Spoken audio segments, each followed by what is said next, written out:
This is Jennifer Gonzalez welcoming you to episode 151 of the Cult of Pedagogy podcast. In this episode, we're going to talk about historically responsive literacy, a fresh, equity-centered approach to curriculum and standards that offers a more human, more complete education to all students, especially students of color.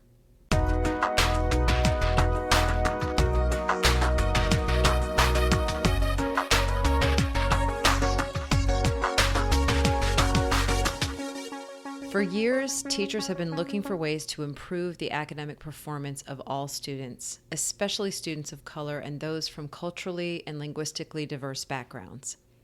While some of these efforts have been successful, many more have had lackluster results. In previous episodes, we have talked about different approaches teachers can take to do a better job of reaching all students. The interview with Dina Simmons in episode 64, with Zaretta Hammond in episode 78, with Pedro Noguera in episode 110, and with Hedrick Nichols in episode 140. In all of these conversations, we looked at ways of relating to students, strategies for working toward equity outside the classroom, and instructional methods that are more culturally responsive. This episode continues that work with a fresh response to the question of how to better serve diverse students. It's a framework that deals directly with the curriculum side of things, the standards, the actual content we teach in our classrooms. The framework is called Historically Responsive Literacy, developed by my guest, Gholdy Muhammad. Dr. Muhammad is a professor, a former middle school educator, and the author of the book Cultivating Genius, an equity framework for culturally and historically responsive literacy, where she makes the case for this framework. In short, Muhammad believes we're not reaching many students, especially Black students, because our curricula and standards are lacking. The emphasis is mainly on skills that can be measured easily on standardized tests, and not a whole lot else. Some teachers go beyond the tested material, pushing students to think critically, exploring social-emotional competencies, and designing opportunities for inquiry-based learning, but the standards themselves don't require those things. There was a time in history when a more complete, more human form of curriculum did exist, and it energized and inspired its students, all of them Black men and women, to read, write, speak, and publish with the kind of passion and dedication we would want all of our students to have about learning. This curriculum, as I'm calling it, evolved within the Black literary societies of the 19th century. These groups met regularly to read, write about, and discuss a wide range of texts and ideas. Their goals were far loftier than basic skill development or scores on a test. And engagement, to borrow a term we use in modern education, was at an all-time high. These societies were the inspiration for Muhammad's historically responsive literacy framework, a 4-layered pedagogical model that places skills on an equal plane with 3 other learning pursuits: identity, intellect, and criticality. The framework was designed with Black students in mind, but it will benefit all students. Muhammad explains it this way in her book. If we start with Blackness, which we have not traditionally done in schooling, or the group of people who have uniquely survived the harshest oppressions in this country, then we begin to understand ways to get literacy education right for all. In our interview, she unpacks all 4 layers of her framework and helps us understand what it looks like to implement them in the classroom. I have to add that I was so excited reading this book. I have personally fallen into the trap of focusing largely on skills and leaving the other stuff to the side. But reading about this framework reminded me that so much more is possible. And now is the time to change the way we do things. Before the dumpster fire we're calling 2020 came along, we were running on this awful treadmill of test-driven schooling, but hardly anyone seemed willing to jump off. Now we have been thrown into crisis mode. One of the blessings of that crisis has been a more urgent focus on better serving our students of color. Another blessing is that it has thrown school into a fricking blender. And yes, I'm saying that is a blessing because ultimately I think that's how we'll end up seeing it. Although the process has been incredibly painful, it's forcing us to face the fact that school has never really worked for far too many students. And that reckoning opens the door for people like Gholdy Muhammad to step in with elegant solutions like the one she presents in Cultivating Genius. Before I play the interview, I want to thank ISTE-U for sponsoring this episode. Sharpen your skills and learn to accelerate innovation in your school or learning community when you take a course from ISTE-U.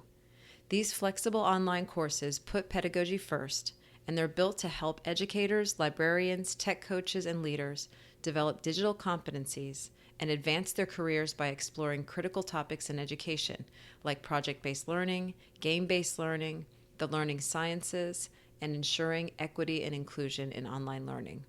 Choose the topic and time commitment that fit your needs. Learn more at iste.org/cult. That's ISTE.org/cult. Support also comes from Pear Deck. As teachers, we know that when kids are truly engaged and excited about learning, it's the best feeling in the world. And with new challenges, that can feel harder to achieve than ever before. Pear Deck is here to help. With Pear Deck, you can easily transform your presentations into engaging, active lessons using Pear Deck formative assessments and questions, and send them straight to student devices so they can participate in real time. Ready to get started? Pear Deck is offering educators free premium access and free webinars every day so that you can get going right away. Plus, they've teamed up with other educators to offer special edition webinars to share insight from a variety of educator perspectives. Save your seat at their next webinar today. Head to peardeck.com/learn-pair-deck to register. That's peardeck.com/learn-pair-deck. Now, here's my interview with Gholdy Muhammad. Gholdy, welcome to the podcast. Thank you. Thank you for having me. I actually have had your book for a little while, but I didn't realize it. And I saw you on a really great webinar a couple of weeks ago that was hosted by Haymarket. And you were talking with Bettina Love and Dina Simmons about abolitionist teaching. And as you were talking, I think Bettina held your book up, or maybe you held your book up, and I said, "Hold on, I have that book," and I realized, oh my gosh, this book is really important because you started talking a little bit about the content in this conversation, and I realized I really wanted to jump on this quickly because right now so many teachers are getting into sharper focus about the need to do better in the classroom for their students of color, and in particular their Black students, and I think they've got the awareness more than they used to. The white teachers do anyway, but now they don't necessarily know what to do differently. And I feel like your book really, really answers that question. So we're going to get into what you're talking about in this book. Before we do, if you could just tell our listeners about some of your recent work in education so people who aren't familiar with you can get to know you. Yeah, so and I love, let me first say I love the line that you said, getting into sharper focus. I mean, that's such a beautiful way of putting it. Um, so yeah, let me tell you a little bit about my work. I started a lot of my research with Black girls. I wanted to know why Black girls write, how they write about their identities, and how it connects to historical writing practices of Black women. And so I started about 11 years ago doing these summer literacy institutes that reflects and mimics sort of these Black literary societies of the 19th century. Mm-hmm. So my work, starting about 10 years ago and now, I really look at studying Black literacy, Black education historically from the 18th and 19th century forward. I'm trying to understand, how do we use Black historical excellence as a way forward for education for all youth today. In my study of literacy and education, I find that we have been using the model set by Europe and Eurocentricity and whiteness from the earlier days of the New England Primer, which was the first elementary textbook Mm-hmm. in the 1600s in the United States. And when I studied the Primer as an example, I noticed that the same problems that were held in the Primer are the same problems that we see in education in 2020 today. Wow. So I started doing, like I said, these summer institutes with youth that reflects these literacy and educational practices held by Black communities and Black literary societies. And I found that when you educate children today in much of the same way, and when you create similar spaces, genius happens. And Mm-hmm. so my work has really just been studying that genius through my four-layered equity model. I studied the four different ways that they cultivated education, defined education, and particularly educational standards. And when I say they, I'm talking about early readers, writers, and thinkers. And they had four goals or standards, which they call pursuits. I love the word pursuits Mm. rather than standard. Mm-hmm. They had four pursuits of learning, which included identity, skill development, intellectualism, and criticality. And so, my work, my grant work, my research currently is really studying those four elements into pedagogy to see what happens when we design teaching and learning to be inclusive of those four elements. Mm-hmm. And we're gonna get into all four of those sort of one at a time later on, um, and I'm really excited to do that. Let's sort of start by looking at what the current problem is that we're dealing with. We have had for decades now. We've seen all of education stakeholders trying to find ways to improve academic outcomes for lots of students, and one of the target groups has been Black students and other culturally and linguistically diverse populations. And for the most part, those efforts have failed based on the metrics that they're using anyway. Mhm. Why do you think the efforts that they have made to this point have not been successful? They haven't been successful because the efforts, the systems, the structures, the standards, the curriculum, the Mm-hmm. teacher evaluation, the assessments were never designed fully with Black and Brown students in mind. Mm-hmm. And when you have something that was never designed for you, that wasn't designed for your body to fit it, your Mm. spirit, your histories, wasn't designed for your identities, it's not going to fit. And I use the analogy of talking about clothing. If a designer designed like, a size 2 dress and you're a size 10, it's not going to fit and it's not Right. going to look and feel good, right? Mm-hmm. Mm-hmm. And what we've been trying to do is cut the sleeves off and trying to fit students into this and refine what is already was never designed for them, right? And that's been the problem. We've never had like a reckoning in the United States when it comes to our education system. And what I mean by this, we have never dismantled the system that was grounded in racism, that was grounded in whiteness, and we haven't rebuilt. We have just been putting like fresh coats of paint on the old structures Mm-hmm. with new labels and new titles and new initiatives and new mandates like Common Core to make it sound new and fresh. And it's just not. And Right. so it's very clear why some students may have more opportunity, more inclusiveness, and more opportunities to succeed, and some students don't because the system was never designed for them to succeed. Right. And a lot of what I've seen people doing in this effort to improve things has been kind of working around that existing curriculum. There hasn't really I'm not aware of a lot of conversations about what we're actually teaching. There's been a lot about relationship building, which I think is really important, and there are wraparound programs in schools and all of those things, but those things are still sort of built around getting the size 10 body into the size 2 dress. Like it's still about finding Exactly. ways to wedge it in there and make it work instead of making the container itself a better fit for those students.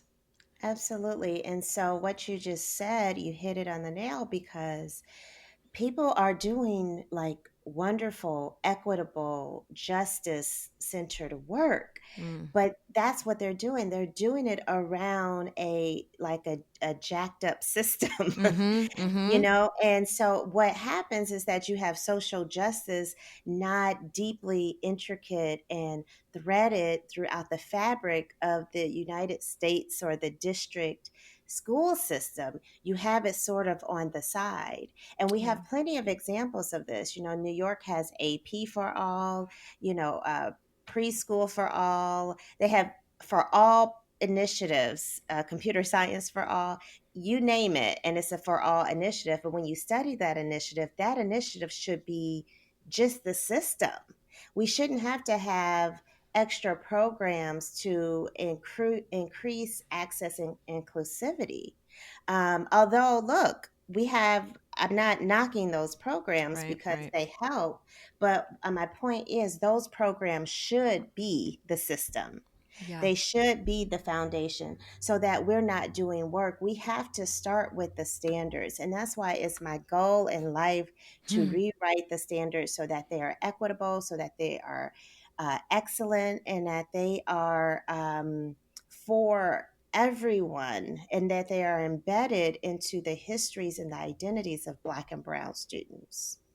I loved when I read that and I thought, wow, this is great because we've got these standards in place and I'm envisioning it now sort of with you, this idea that we would have something like the Common Core, but it would be a revised version of it with your approach in mind. So this is why I'm just so excited about this because you're really taking the core of what we're teaching and saying let's fix that. One other thing I was just reading about in your book too, another example of this sort of like let's try to work around it was the adversity scores added to the SATs, which to Yes, me is that's such a another great perfect, I example. mean, it's like a public admission, like this system is super flawed, so we're going to just try to figure out a way to like say, hey, I mean, adding an extra metric to say, this kid's life has been a little different and this test doesn't even fit them. And here's how badly it doesn't fit them, by the way.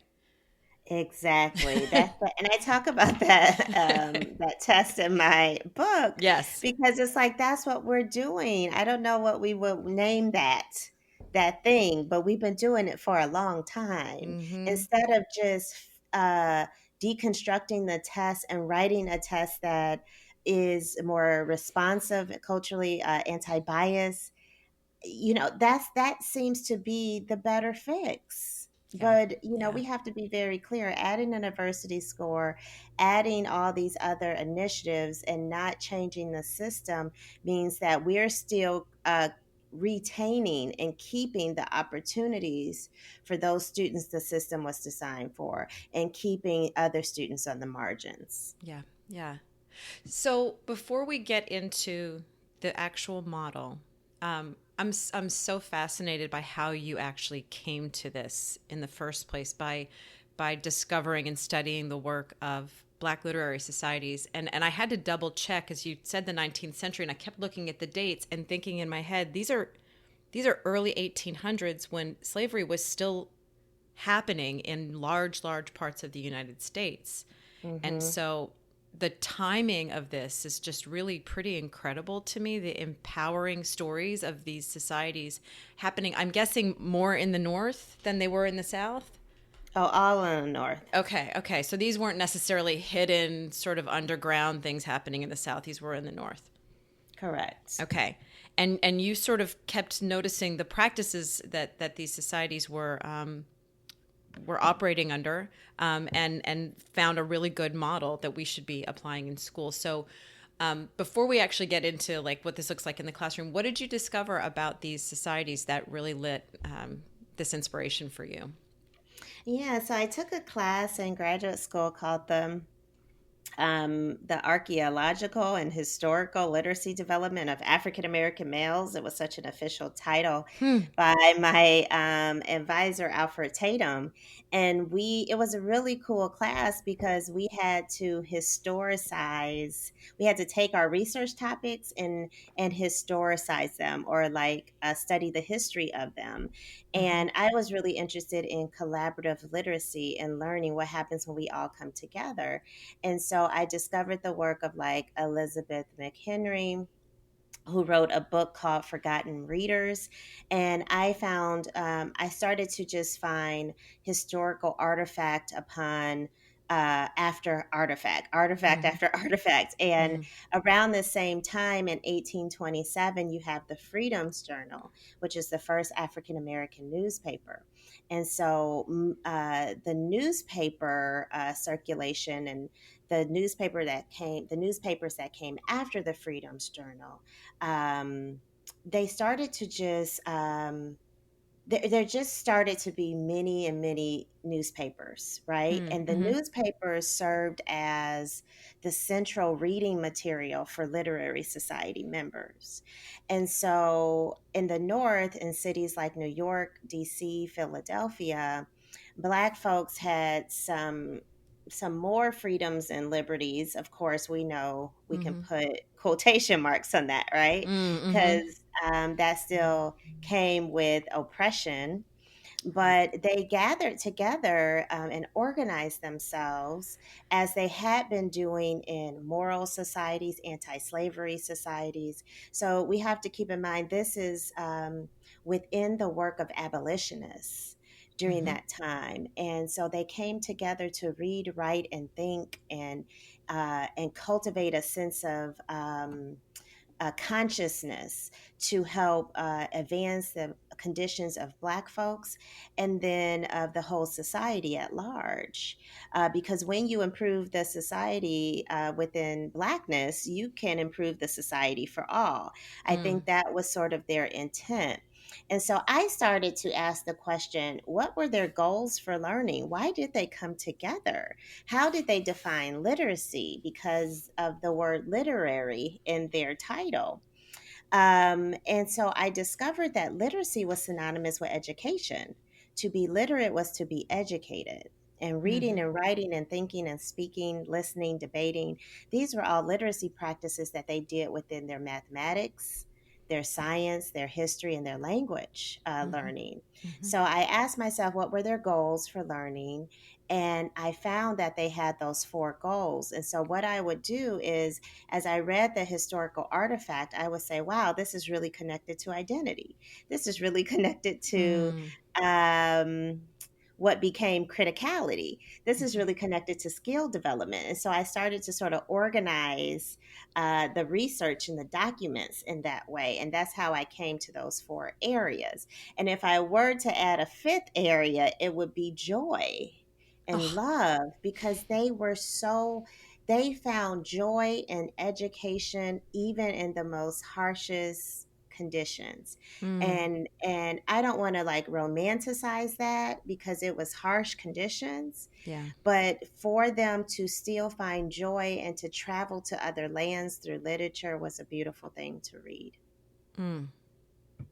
Now I want you to come up with a second edition of your book that has that in there, because well, I'm just thinking about the past few months and how I'm seeing people do such hard work and also dealing with this virus and finding, being basically trapped in our homes a lot of the times, and sometimes all we have is sort of text in one form or another, whether it's through video or reading or blog posts or podcasts or whatever it is. And I'm seeing people needing to find that joy also, and needing to exchange that love, even though, and we're doing it basically through literacy tools. Yes, uh, exactly. yeah, as a form of self-care in a different kind of time, but with different struggles, but still that's part of the human condition.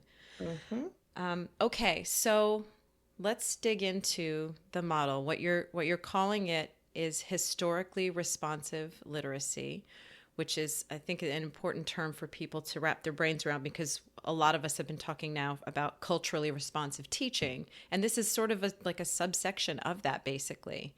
Mhm. Or is that accurate? Do- Yes, I Yeah. mean, I'm certainly like within all the wonderful. Started with Gloria Lassing Billings, who's like the queen of CRE, right? Mm, Um, I'm sort of writing in company and community with all of the scholars who have done work around culturally relevancy, responsiveness, hmm. sustaining pedagogy.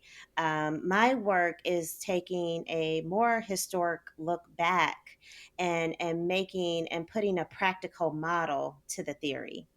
Got it. Got it. So people Mhm. listening shouldn't see this as separate from culturally responsive teaching. It feels like you're sort of refining that into, let's just look at the curriculum and the standards and what we're actually teaching in class. And so all of those other practices can work with this. Correct. It Okay. works with it. It is in community with it. It is not in opposition at all. It sort of extends the work that has already been done. Right, right. And so your model, historically responsive literacy, is built around four different layers, and that's what we're going to talk about next: identity, skills, intellect, and criticality. So let's take each one of these one at a time. And I would love it if you would talk about why each one is essential for, and I'm quoting you in the book, a more humanizing and complete education. And then what it looks like to actually teach with these pursuits in mind. So, if we start with identity, I feel like no matter what, students are first looking for themselves in a Mm. classroom, in the curriculum, in the learning.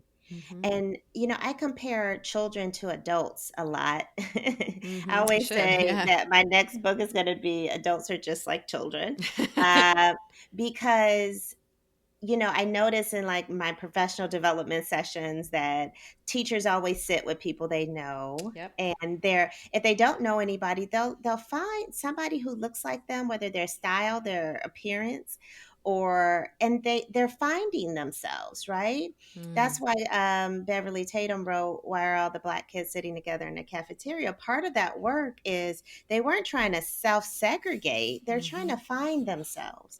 And Yep. so identity and representation matters. Identity is who you say you are, who others say you are, which can be positive or negative. If it's negative, children need classroom spaces to disrupt the negativity representations Mm, of their lives, right? And then mm-hmm. identity is also who you desire to be, sort of like your future, most desired Mm, form of self. And so I feel like children are trying to make sense of all those three areas. And the curriculum and the pedagogy should be opportunity for students to know themselves, come closer to selfhood, mm-hmm. but also learn about people who are different than them Mm, because they have to live, work, thrive in society with people who are different. And I don't care, identity, I use the word identities because it's so multiple, it's so complex. We're talking about your racial identity, your ethnic, your gender, your sexual community. We have an mm-hmm. environmental identity. We have a travel identity. We have a Mm, risk identity. We have so many layered identities that, we mm, don't have enough time to say them all. And so the identity pursuit, if you will, asks the question, how does my teaching and learning help students to learn about themselves and about others? Because that's what we should be constantly teaching. The identity is very important for children of color because when we look at representation in children's literature, in society, oftentimes and historically, they are invisible or represented in negative ways. And so the classroom needs to be a space for students to affirm and celebrate and validate who they are so that they know that they are enough, so that they know that they are brilliant and that they are excellent and beautiful. Because mm, society doesn't tell us that all the time. mm-mm, mm-mm. I feel Hmm. like this is where you sort of you get the closest anyway to this idea of the joy and the love. Also, with out of the four different layers, this is the one that kind of comes closest to it. And when I read this chapter, it was sort of like a smack in the face, because I was an English teacher for 7 years, and I ended up getting more and more skills driven.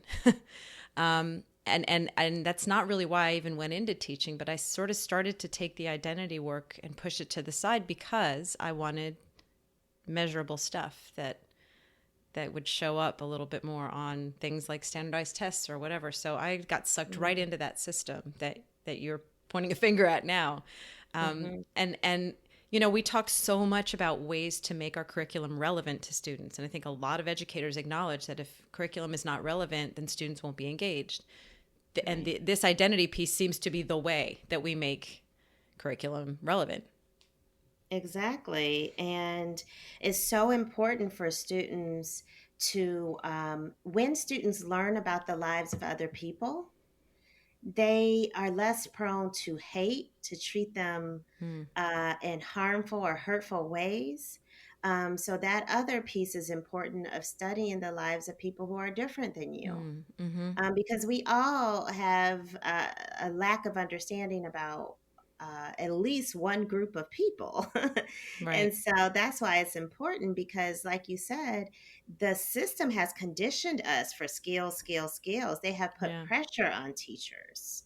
And Mm-hmm. teacher education programs have only supported that Yeah, oftentimes. Hmm. absolutely. And I was guilty of that as a teacher educator too.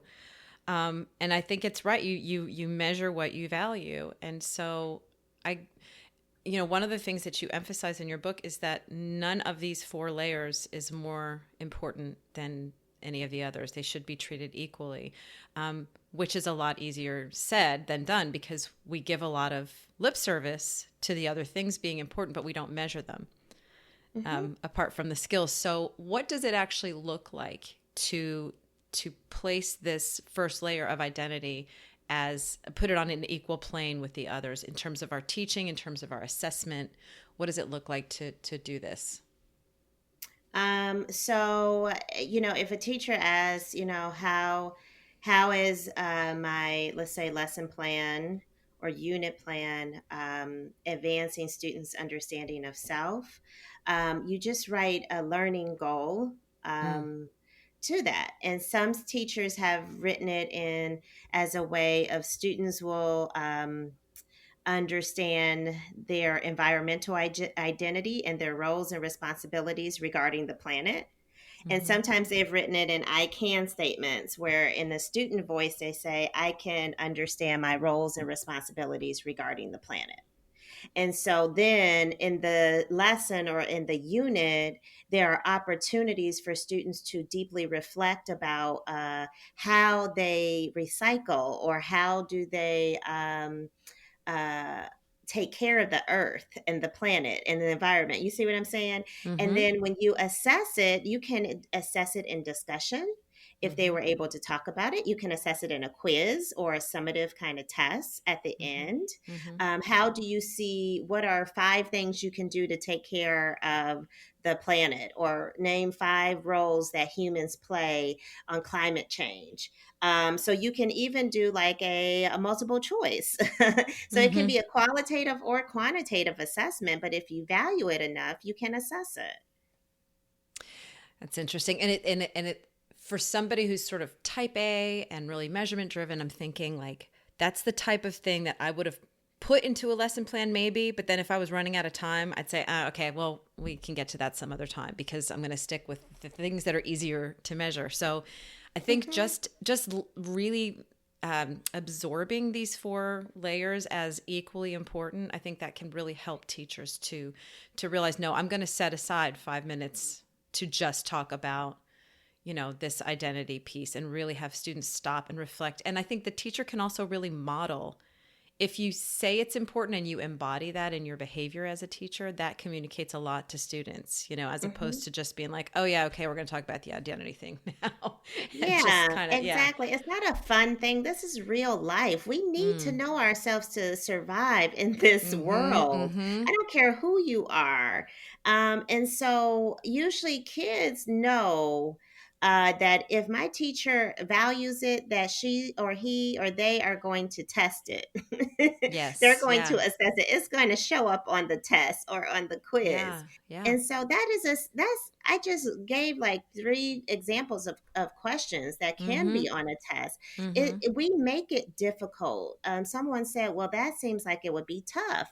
That's what they Mm. said in my session yesterday. I said, it's not a matter or a question of if it's tough. The question is it possible?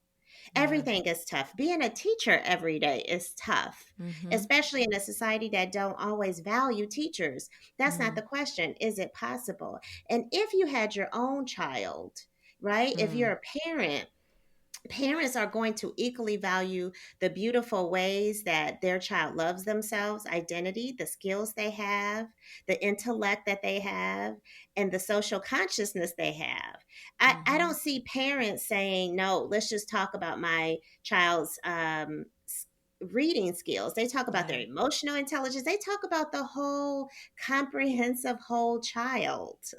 Yeah. And so, in much of the same way, we need to treat our students in classrooms like that. They do. Yeah. This is making me think about I had a friend one time who had gone to a very expensive private school, and he walked me through the building one time and showed me one of his classrooms, and it was just a Harkness table. It was just a long rectangular table.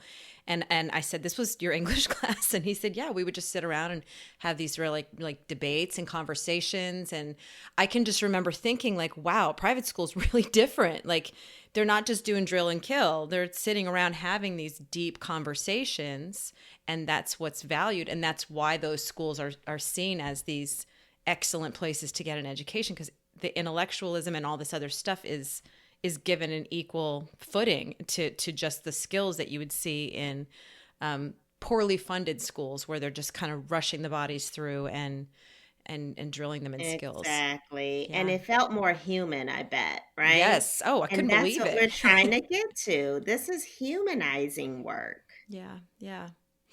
So, okay, we've done the identity piece. So then the next is skills. And this was the thing that really grabbed me in the abolitionist teaching webinar when you said what we do only is teach for skills in schools, and we need to be teaching for these other things also. But you are including that as part of the four layers. So let's talk about the way that you would recommend teachers teach skills through historically responsive literacy.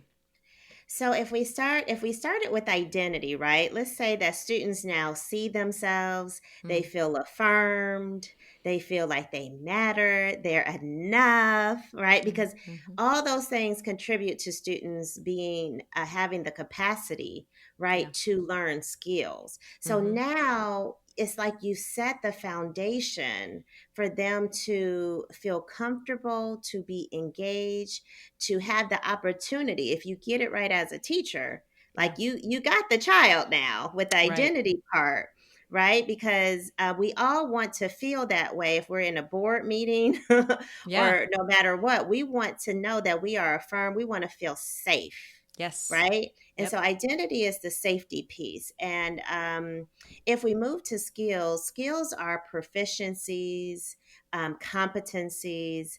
These are the things that we deem as worthwhile and important for students to learn. In different content areas, right? Mm-hmm. So, in other words, this is what like state standards, like the Common Core state standards, are this is what they embody. They Mm-hmm. embody more skills driven work. So in math it can be uh, learning equations. In ELA it can be citing textual evidence. um, in social studies it can be questioning the source. Mm-hmm. These are the skills for different content areas. In physical education, it can be learning to play basketball. Mm-hmm. Um, So this is what we deem as important for the different discipline or content areas. Yeah. We have been so conditioned to understand skills and to teach skills. And to teach skills, I'm not saying it's an easy thing. You know, it's not Right. easy to teach any of these four layers. So because we have understood skills so much in our system, really in cultivating genius in my book, I really focus on why it's problematic to just focus on skills. Right. Right. That's what I'm now I'm looking at these four things and I'm thinking we don't even really need to talk much about the skills piece. It's just to say, yeah, it's still there, but now we have these other three layers. So yes, keep teaching that, but it's really in the service of these other things. Yeah, and people ask sometimes, like when I do my summer programs, I call them different things. For a long time, I do Black Girls Write, these like mini these literary summer literary societies for adolescent youth, and they ask me like, "Oh, you're writing." We write a number of things. We write short stories, poetry, letters, essays, Mm. the first three chapters of their novels. We write narratives. We write all sorts of things. And I used to get this question a lot like, do you work on their spelling and punctuation and grammar? And I Mm. just kind of look at them and I'm like, of course. What do you think? We're going to do a whole writing institute with some sentences that nobody can understand? You know, it's Yeah. like sometimes when we think that when we add identity or when we add voice and freedom of expression, Mm. that somehow we don't focus on skills at all. Right. And Right. that's a way of thinking that we have to dismantle too, Hmm. because that's just simply not true. You can have it all. You can Yeah. have voice and fun and engagement and skills. Well, and I think too, if a person is being taught in a way that grows themselves in all of these other areas, then the skills are the tools and if they're so much more motivated to pursue an education, then they're going to see those skills as necessary. And that's so many of the quotes that you put in your book from these literary societies really emphasize that we need to be developing ourselves as literary people so that we can further our lives in all of these other ways. So these are just really necessary tools that we need to be building.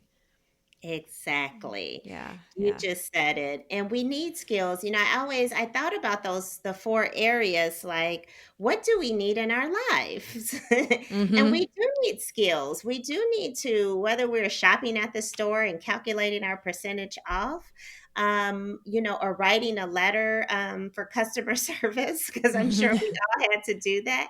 Like these more daily, regular life practices, we Yeah, need skills. yeah. And so, but when we focus on skills, but we know that life is not skills only. We need to read the room. We need to read environments. We need Mm. to question our world. We need to have relationships. We need to pick partners. We need to pick friends. The Mm-hmm. skills won't teach us that necessarily. We need Mm-hmm. other types of learning pursuits to help us with those things. Right. Yeah, but now what you just said reminded me of that section in your book that you're talking about. Yeah, we need experience with text, but we need to expand what the word text means. There's a lot of things to be reading apart from just words on paper.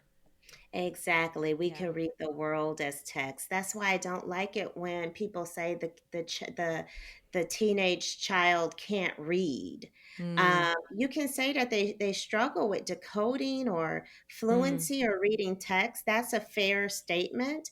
But Mm. don't say they can't read, because reading is not just print text. It's you can read an image, you can read a video or a film, you can read the sky, you can read somebody's facial expression, their body Mm. language. Language is more than just words on a page. Yeah. Language is sound. It is, I have looked at some women at their face and I knew exactly what they were saying Mm. without even uttering one word. So Mm-hmm. language is so much than just print text. Yeah, man, and some people don't have skills in reading those those things at all, and they I could know. use it. Yes. And they're important. Like Yeah. we probably do more of that reading as Mm, adults than we do reading right. print text. Right. Oh my You know what I'm gosh. saying? Yep. Or equal, or maybe Yep. it's equal. And Yeah. that's the discernment. We want students to be able to do both. Read, as Right. they say, read the word and read the world. Yeah. Yeah. Okay, let's move to the third layer, intellect. Talk Okay. about that one a little bit.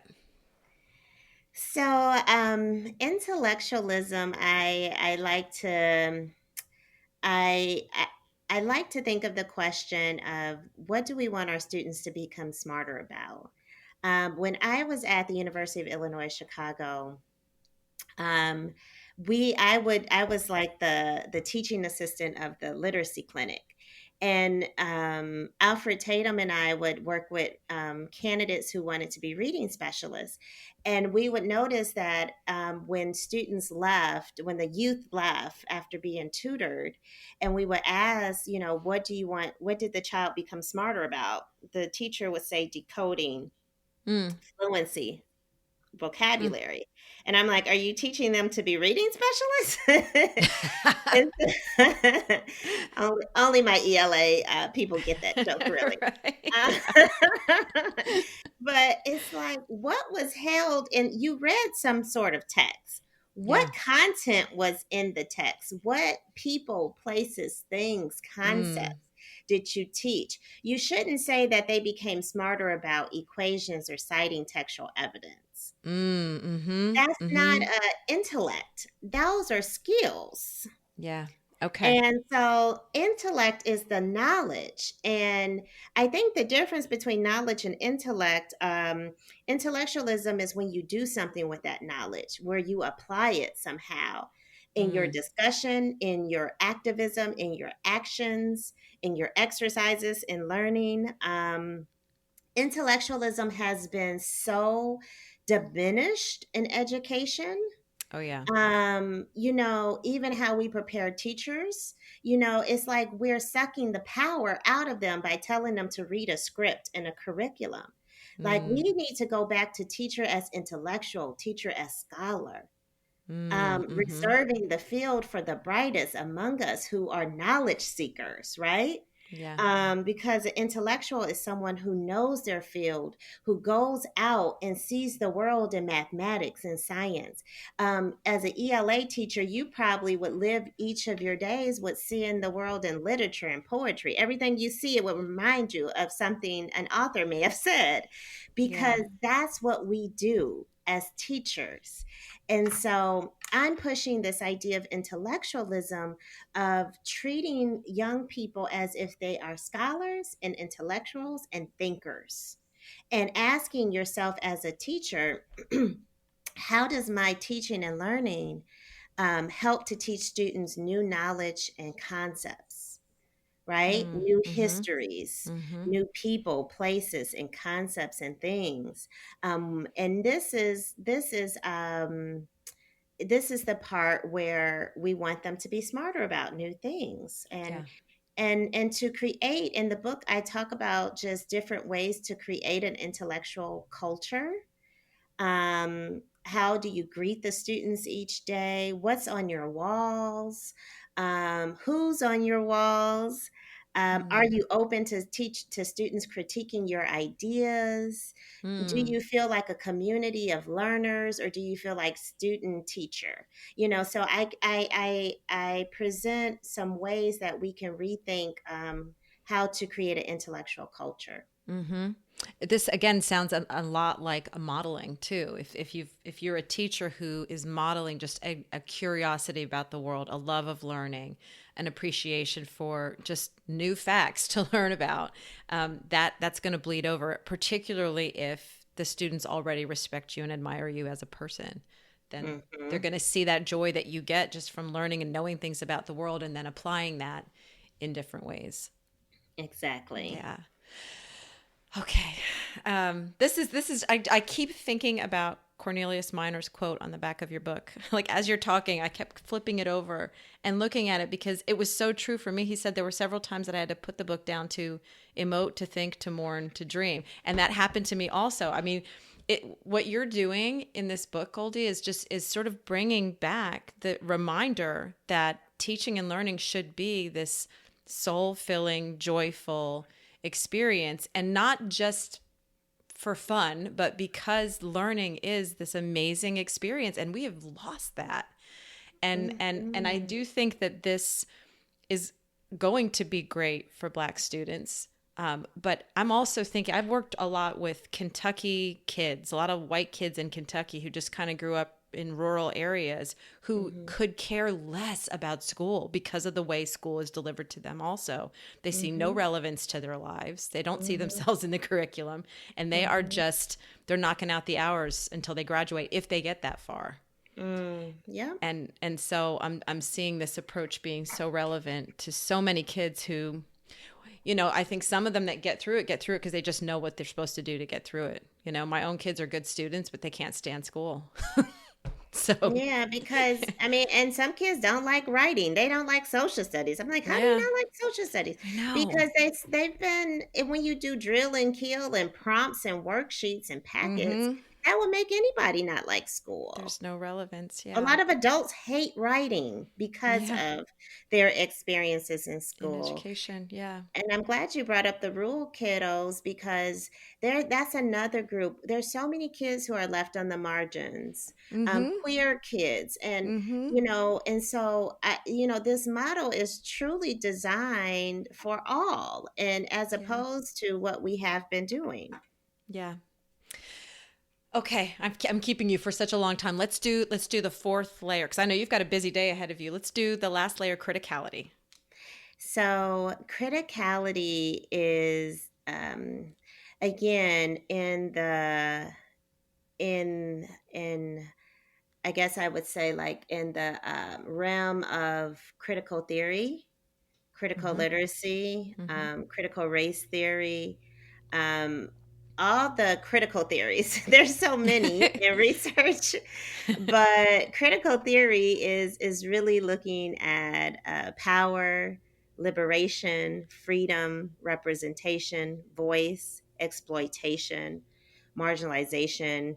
Critical theory is going to critique whiteness and white supremacy Mm-hmm. and that sort of thing. So this is in community with that work. Mm-hmm. So criticality is a word. Um, in my work, I differentiate lowercase c critical and uppercase c critical Mm-hmm. because when we think of criticality, we see the word critical, and sometimes our minds can go to critical thinking. But Mm-hmm. it's more than just deep and analytical thinking. Criticality is deep and analytical thinking to understand power, equity, anti racism, and other anti oppressions. Mm-hmm. So, this is the justice piece. This is Mm. the equity. I mean, all of the collectively, the four goals and pursuits are equitable, right? But this is where we help students to be woke. Mm-hmm. Right? And Mm-hmm. so if we look at the continuum at this point, we had students' identity. They see Mm-hmm. themselves, they validate themselves, they're learning about other people, which creates a safe space to learn the skills. If you learn the skills, you can learn the intellect. You Mm-hmm. cannot learn the intellectualism without like first having those skills to do so. Mm-hmm. And if you have the intellectualism and that knowledge, you can Yeah. critique the knowledge, Mm. right? Got it. Yep. I can't, if I say, well, what do you think? Give me your word and your critique about what's happening in Palestine. And if the person says, well, I don't know what's happening in Palestine, how can Yeah. we even get to criticality, right? Mm-hmm. Mm-hmm. So, criticality is helping students to read, write, and think in active ways as opposed to passive. Passive is like when you learn something and you ask a question and there's one correct answer and Yeah. you just take it in. We don't want them to be passive consumers of knowledge. Right. right? We want them to question what they hear on the news. We want to question. Somebody wants to one day be their partner. They need to be questioned. They want to one Mm-hmm. day be their friend. You're not just going to come into my life, right? This is also comes with some protections. And so they're reading, writing, thinking in active ways to understand power, inequality, equity, oppression. They're investigating different standpoints, especially the marginalized point of view. They are questioning, even this act of interrogation is important in criticality because they're questioning from different standpoints, and reading in between the lines. In other words, reading for what's not being said and for what's not there. Mm-hmm. So, with criticality, the teacher is asking, how does my teaching and learning help students to understand power, equity, anti racism, and anti oppression? Racism is a big part of criticality because hate and pain and hurt often stems from racism, and racism can be an example to better dismantle sexism, homophobia, and other types of oppressions. So that's why racism is a big part of criticality. Mm. Why do we need criticality? Because oppression exists in the world, period. Yes, If it there's does. no more oppression, and I define oppression as wrongdoing, hurt, harm, it can be bullying, it can be mean mugging somebody, all the way to oppression and discrimination and racism, Mm-hmm. right? And Mm-hmm. so we want students to leave our K 12 schools. Not contributing to more oppression, wrongdoing, and hurt, in their relationships and with strangers. We also don't want them to be silent on on the issue. So many people Mm. are silent on racism. They're like, well, I'm not contributing to it. I'm just non-racist, right? I'm Yeah. not contributing to it, but I'm not disrupting. We want them to actively if they see oppression, to respond to it. Mm-hmm. Right. And so that's the goal of criticality. Once you have criticality, you have a social political consciousness. You know how to navigate the world. And because of all the layers that came before it, Yeah. you now have the capacity to disrupt and to dismantle. You can't disrupt. If you have criticality, if you're just woke without the identity and the skills and the intellect, Mm-hmm. uh, you're not going to be able to make change in ways that you could with those things. Right. You Right. might just be somebody who's speaking real loud, right? We've seen Yeah. those people. Oh, They just yes, be we talking. have. It's like, okay, well, what you doing? So, criticality is important because we have too many times where the oppression of our history has repeated itself. We have sexism. We need criticality because we have sexism, we have ageism, we have ableism, we have Mm. religious discrimination. If we get to a place in society where no more hate exists, we do not need criticality. But, that's Check just that off. not where we are. No. Nope, it is not. So we have plenty of it to deal with. Yeah. Exactly. Oh my goodness. Oh, thank you so much for taking all this time. The book is Cultivating Genius. I want everybody listening to get a copy, although it looks like it just came back in to stock in some booksellers, so they may have to wait a while. But if listeners want to learn more from you, where can they find you online? So I'm on Twitter at Gholdy Gholdy, and the letter M. That's where I post a lot of my talks. I try to do a lot of free webinars now and Mm, workshops. I'm also on Instagram. Um, yeah, and I'm a professor at Georgia State University, and so they can also find my email if they want to reach out to me on the website there. great, great. Have a great day Thank you. This is with your such a young lovely, writers.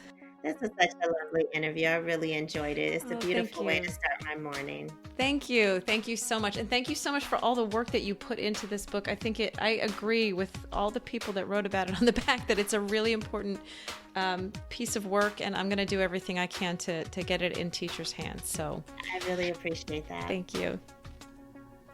For links to all the resources mentioned in this episode, including Muhammad's book, Cultivating Genius, visit cultofpedagogy.com, click podcast, and choose episode 151.